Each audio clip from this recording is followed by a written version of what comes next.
नेहुली येथे नुकत्याच झालेल्या शालेय राज्यस्तरीय मुष्टियुद्ध स्पर्धेत अकोल्याचे शाश्वत महल्ले सुवर्ण पदक मिळवून सर्वोत्कृष्ट मुष्टियोद्धा ठरला। अलिबाग जिल्ह्यातील नेहुली येथे दिनांक 25 ते 28 सप्टेंबर दरम्यान शालेय राज्यस्तरीय मुष्टियुद्ध स्पर्धा झाली।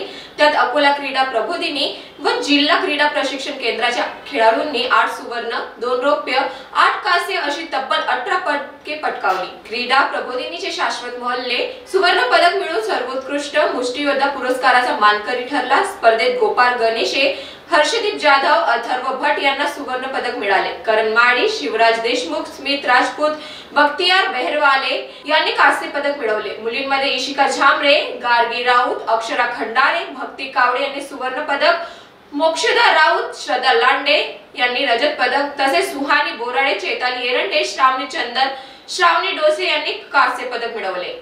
या यशाबद्दल जिल्हाधिकारी वर्षा मीना, क्रीडा उपसंचालक गणेशराव जाधव, सहायक संचालक सुधीर मोरे, जिल्हा क्रीडा अधिकारी सतीश चंद्र भट, प्रशिक्षक आदित्य मने, योगेश निषाद, गजानन गबीर, सय्यद सास, नेहा बनवे आदींनी खेळाडूंचे अभिनंदन केले आहे। अकोलावरून मनीष खर्चे यांची रिपोर्ट, महान्यूज 7 नागपूर।